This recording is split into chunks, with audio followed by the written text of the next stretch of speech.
Love and grit is in our DNA. This episode was created before our uncertain times. We hope you will still find it entertaining, informative, and fun. Love and Grit stands with you, and we thank you for standing with us as we share Philly and the region's inspirational stories with the world.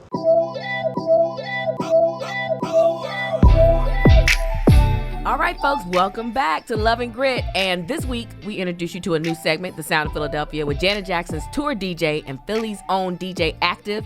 Show some sisterly love to an entrepreneur and the woman who fixes Rachel's face. I'll let Justin break that down. And after we're done with all of that, we'll finally get to find out what is all this fuss about with these shareable drinks that Justin's been talking about at the Notary Hotel. I love a good large format drink. Whatever that means. I'm still confused. Let's do a lightning round of our Philly favorites. Yes. Okay, so and the topic will be festivals. Dun, dun, dun, dun. All right, favorite festival. Who goes first? You go. All right, I'm just going to say my favorite festival of the year, Adunde. The biggest black festival in Philadelphia where you can get any kind of shea butter that you need. Yes, that's my favorite. It's really growing, too. Yeah, they always have a great performance at the end of it, too, and just all of the vendors that you need to satisfy you for the summer. Mine is Midtown Village Fest. What is that? It's in the fall, and Midtown Village is in the middle of Center City. Right. So it's around 13th Street, and all of the restaurants set up booths, and it's like fall, so people are in vests, and there's like hay. That's fun. Like that hay.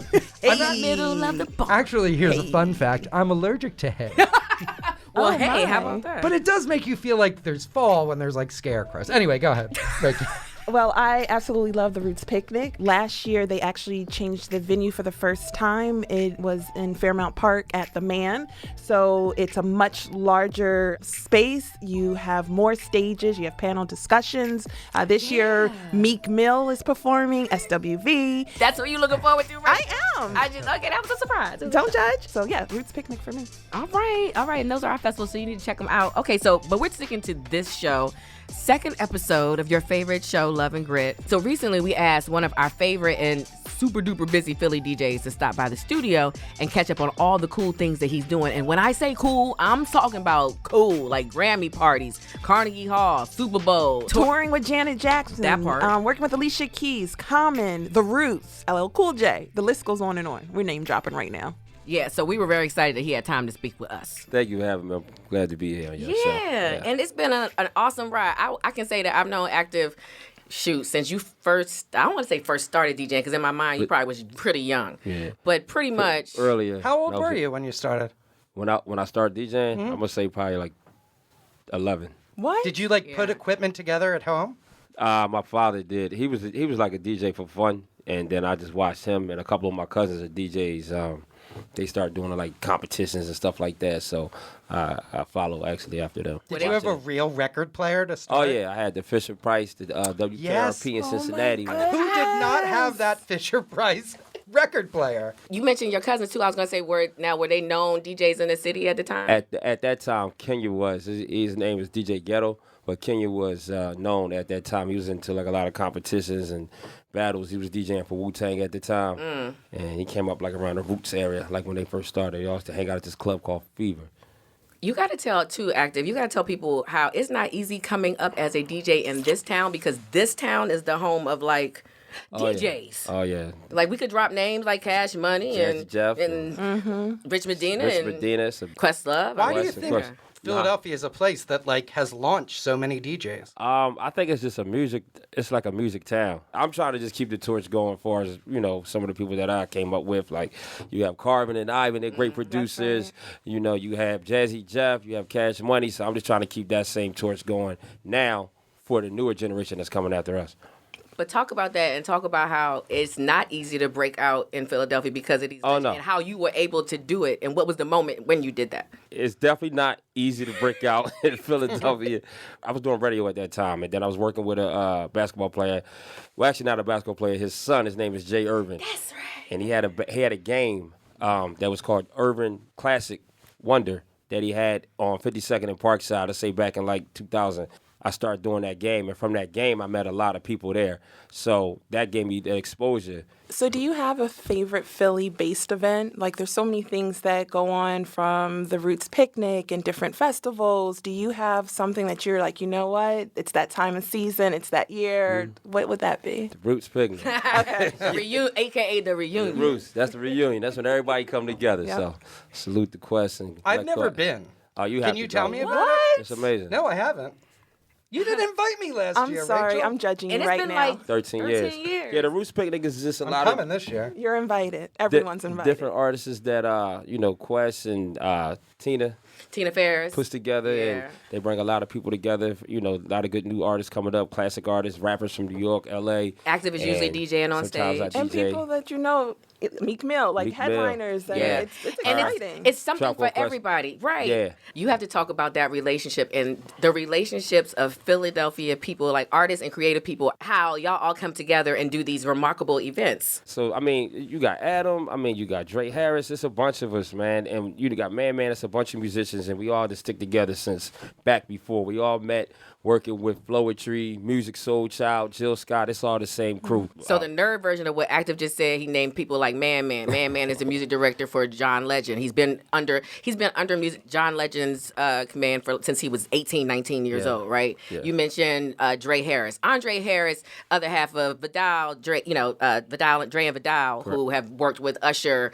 and made Butterflies for Michael Jackson. You mentioned Adam Blackstone, who at any given time you see on any award show commanding that award show band. And they are all from Philadelphia, except for Adam. So, actually, in your opinion, we have all these people with Philly roots that are thriving across the country.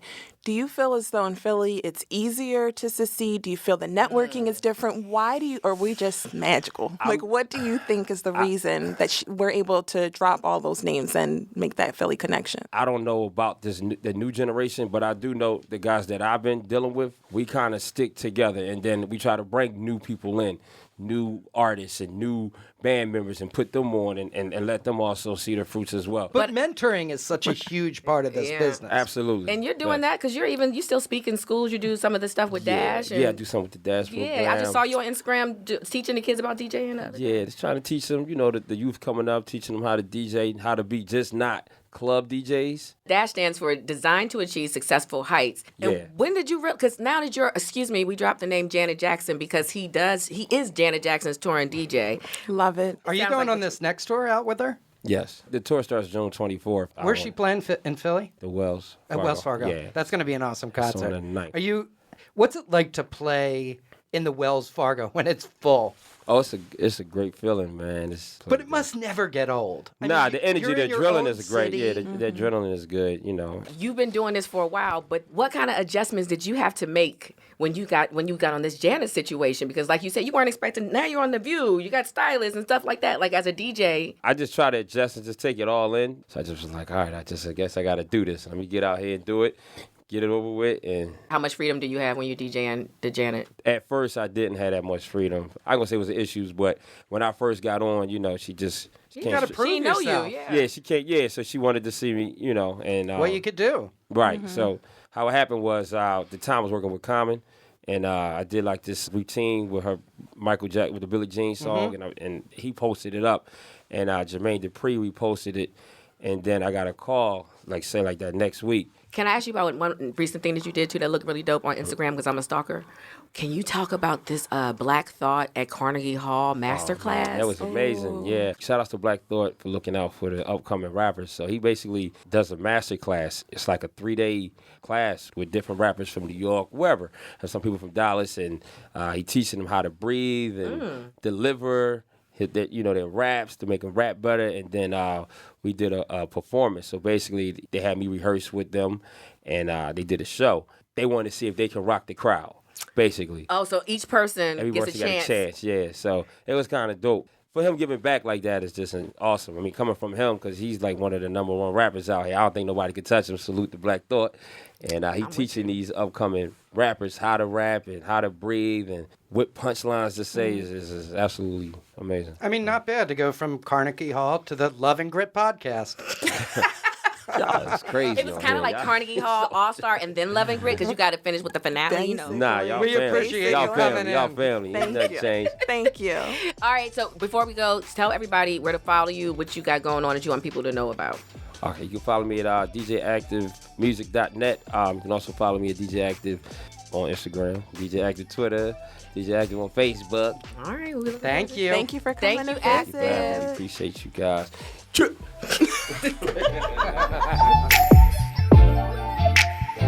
All right, make sure you guys follow Aktive. But up next, we fix our face. No, seriously though. I came up with the name of this. You did. Segment. It almost got you in trouble, but listen, it all works out for all of us because does it? it does. Well, not for Justin. I forgot. But for anybody who wants to know the right and wrongs about brows from a woman who coined the industry, especially in this town, and has her own makeup line and is an entrepreneur who fixes Rachel's brows and her face. That's right, because friends don't let friends have bad eyebrows. Okay? Fix that face. All right, so we had to see Ursula Augustine at Ursula's About Face, where we get a supreme lesson about the rights and wrongs of brow life. Here's a hint, we're all doing it wrong. That's right. Great brows don't happen by chance. They happen by appointment. This is like my 25th year in Rittenhouse Square area. Wow. You know you're like a piece of, you're going to be a piece of Philadelphia history. Like you must be the first I am woman the first African-American woman to own a makeup studio, professional makeup studio in the Rittenhouse area. For the average black female, matching our skin tone with foundations, that is an uphill battle. Let me tell you. And mind you, I've been in the beauty industry for 30 plus years. How is it still a problem? Here's the problem, Justin. We're black women, so we usually get thought of last, Justin. That's just the way the cookie crumbles. But we survive, you know. But Always. We are survivors, like Beyonce say. And speaking of Beyonce, then they realized the billions of dollars that the African American dollar brings into the beauty industry. And they started to say, you know what, let's expand our complexion line. Major companies, Dior, Lancome. Yeah, but then they expanded to one or two more shades. Right. But you have to be like half a shade darker than Mariah Carey for it to pull it off. Anything darker than that, they just didn't have it. With African American skin, we are warmer in the center of our face and we're cooler around the perimeter. Okay. With Caucasian women, they are cooler in the center. So even if you go to a Caucasian artist who tries to match us, the problem comes in is that they don't understand that we have reverse balance. and we haven't even started with the model. Oh yes, the great Sharice Nelson. Not the great. She is, and I keep telling her that. Are you from Philly as well? I am. Girl, I love it. Yes, yes. Yes. So, Ursula, we know that you literally wrote the book on brows. So why do you think brows are so important to your face? What story does that Well, tell? let me tell you, the brows, seriously, and I hear a lot of people sort of regurgitate the same thing when they say, the brows frame the face. They're so important because they frame the face. It drives me crazy. I mean, I always say I have artwork in my house that doesn't have a frame. It's spectacular. No, it will do one of two things. It will age you in dog years, or it will be your fountain of youth. Wait, I never heard the first one before. That's wow. I don't. That is what I say. So forget the framing nonsense. The brow is what balances the illusional balance of your face. What we see isn't always real, because makeup's an illusion. Right. But it could be a good illusion or a bad illusion depending on what they did to your eyebrow. Yeah. So we do brow balancing here. I don't use wax. I don't like wax. First of all, it's a chemical, and you should never elect to put chemicals on your face. Sugaring we love, 100% natural. You can never get burned with it like you can with wax because it only heats up to your body temperature. And sugar repels bacteria. There's no way you can get bacteria in a container or a pot of hot sugar. It just can never happen. But the wax is. Now, wax is a chemical. It's a totally different creature. It removes your protective layer of skin as well as any type of hair. So that's why people are usually red and the bruising and the bacteria. And we're all about the safer alternative to beauty here. You're going to still get the results, but we're going to do it in a safer, gentler way. Can you have a demo? You show us how you would, handle our sculpting. Yes, with our model, and then I can copy you with one of. Stop lifting, Justin. Stop lifting your eyebrows up. Well, boy, what are you going to do to them? Take them off? At you that I'm not a trained professional, but maybe I can try to mimic some of the things. These that are my eyebrows. Okay, even if it's just lining it with a shadow or something that would like match. That's fine. To balance. And I'm here as a safety. Right. Okay. Brow sculpting is my bonsai brow sculpting trademark name. We use a brow shear and tweezer only. Okay. I can't believe you got me in this chair with a cape on. Anything for the team. Anything for you, Rachel. Thank you. So we're going to start with the lovely Charisse. So first, and Rachel, you also need a sponge with a little alcohol. You're going to clean them off. No patents. Press and pull. Press and pull. And we are going to do a brow sculpting on Charisse. And then we're also going to give her a little brow tint. Okay. Yes. Can you fix a situation? I can fix anything. People come to my door with these brows. I call that particular visit the resuscitation phase. We have to pump the chest of it to get it back to life. And we start working on it. And when they leave here, it's a totally different brow. They can't believe it's theirs. So yes. That's like a miracle because people get so upset. Oh, and they should be because the brow. It's their face. Exactly. Yeah, I always tell, they were like, well, what can I do? I'm like, that's this. I'm going to give you the instruction to beautiful brows. Are you ready? They're like, yes. Don't touch them. Leave them alone. Don't even line them. Don't even. You can put anything you want on them. Just don't take anything off of them. Got it. Okay. Got it. So now we have Charisse's brow sculpted, and you can see the difference between that shape and the other. See that? Okay, Charisse. And now we're going to tint it to give it a little natural drama. Close. And this literally happens in a matter of about 1.5 minutes to 2 minutes to tint. What color are you? This is actually a light brown, but it's going on color. Don't forget that everything has color. So even when you're putting them on brows have color. So it'll be dark enough, but it'll look natural and it won't be too dark. Everyone's quick to grab a dark brown when they see women of color for brow tinting. But generally we can use taupe and soft browns. And then you can enhance a little bit in the areas where the hairs are finer in texture. You can enhance that area to make it like it's a little thicker. So see, we gave it a little nice tint. I think I'm off to a good start. So now, Rachel, I mean, What did you? I would like Ursula I to be brushed super it. close. And he kept flinching, so. from brushing. You gonna add the dye? Oh, he would have taken a tint Cheers, because like- again, it would be a couple seconds for him, not even a full minute, because we keep it looking natural. We'll tint that so it looks like it has the depth of the rest of the brow. Can you help her? I think he can just I think book up on and I think it, she's scared. You know? Cause she got to see I you have tomorrow. To see him. I was about to say. And he ain't gonna let you live that down. But yes, but it'll be beautiful. Especially it's nice to see when men come and get their brows done. They're usually reluctant because they think it's a salon and it's going to be pink and you're going to people, women sitting around. But when they realize it's a private studio, it's very neutral. And you're fun. Thank you, Justin. And then, we had the girlfriend, like, bring them in on your appointment, let them sit in that chair, and then I'll just give them the 1-2 and let them see the difference. And then they're hooked because they don't understand what the difference would be. Yep. But then they come with their friends right before Eagles game with the jerseys and the hats on backwards. And dude, I'm telling you, dude, no, watch, sit there, watch what she does, man, look. And you got these two guys and they're high-fiving afterwards. And look, man, and I'm like, this is just the best. I'm handsome. That's great. And Ursula, can you give us the name of your website? About Phace201.com. Phace is spelled Phace, the number's 201.com, which is our studio number. About Phace201.com, we have our online shop, so you can purchase our makeup online, Okay. which is pronounced yours. People call it Urs because it's spelled U-R-S, but I was being tricky. My friends still say, give me some of that Urs makeup, but no, it's called yours. And is it exclusively on the website? Exclusively on the website and here in the studio. We ship all across the country because a lot of our clients come from across the country, and when they need more and they're not here, we just ship it right out to them. Thank you for having us in. Well, thank you for coming. We appreciate it. All right, Justin. So how you feeling about your new brows?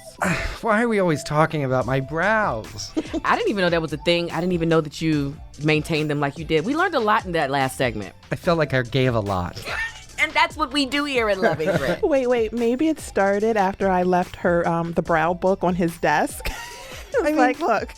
This is like out of control now. Hashtag pluck you.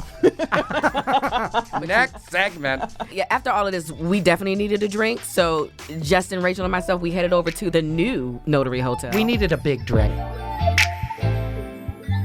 We have called upon our friend, Nicole Trotter. My title for the Notary Hotel is Destination Sales Executive. Hi, Nicole. Yes, welcome to the Notary Hotel. We came for the big drinks.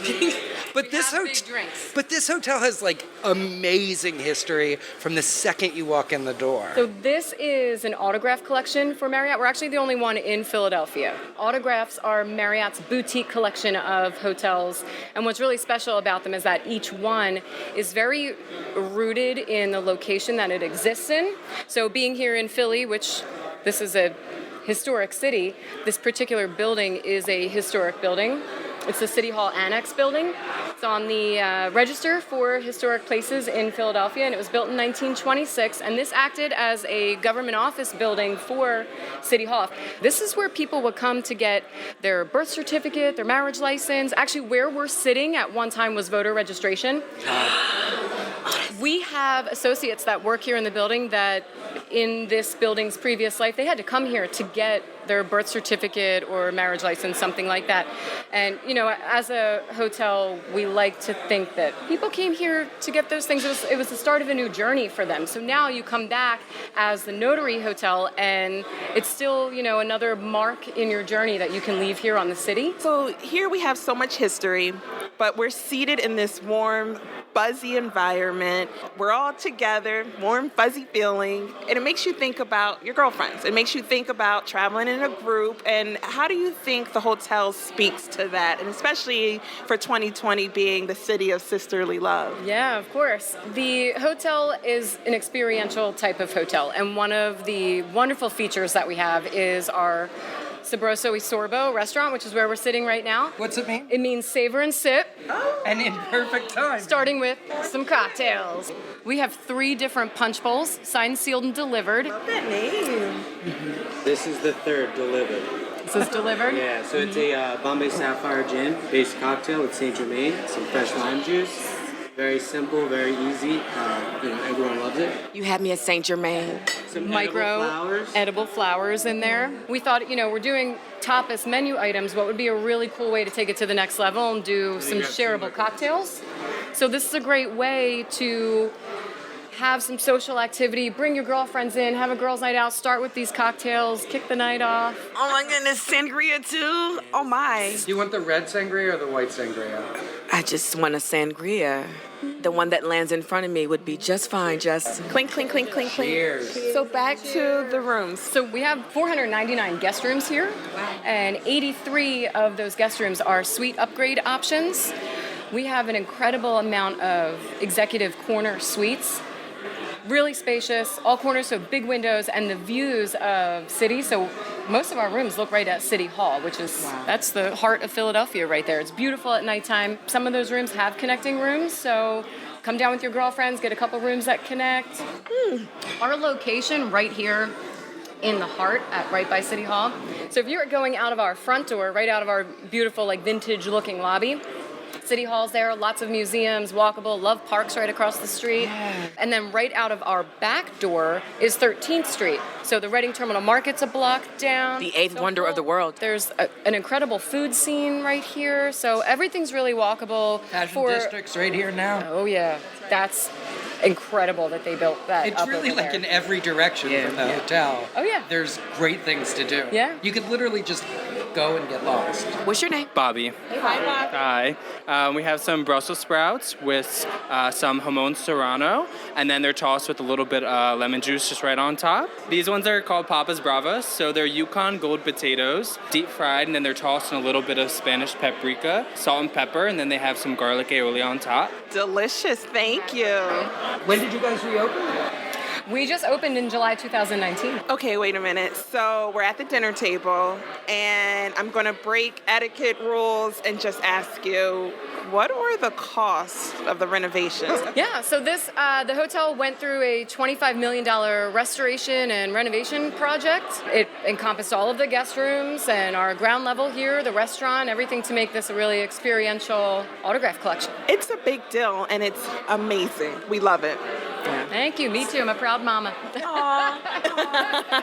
Who's gonna eat what first? Get the one closest to you. Take some. I'm going after the Brussels sprout. Okay. Go for it. I'm about to die. yeah, that was fun. And if you don't believe us, just watch. You can actually watch. We have video clips. We're not just a podcast. Go to visitphilly.com and look for Love and Grit. We're kind of fancy. I love that. We'll see you next time.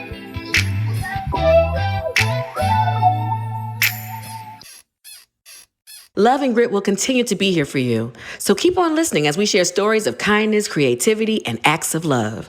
Oh, and we can't say it enough. Wash your hands.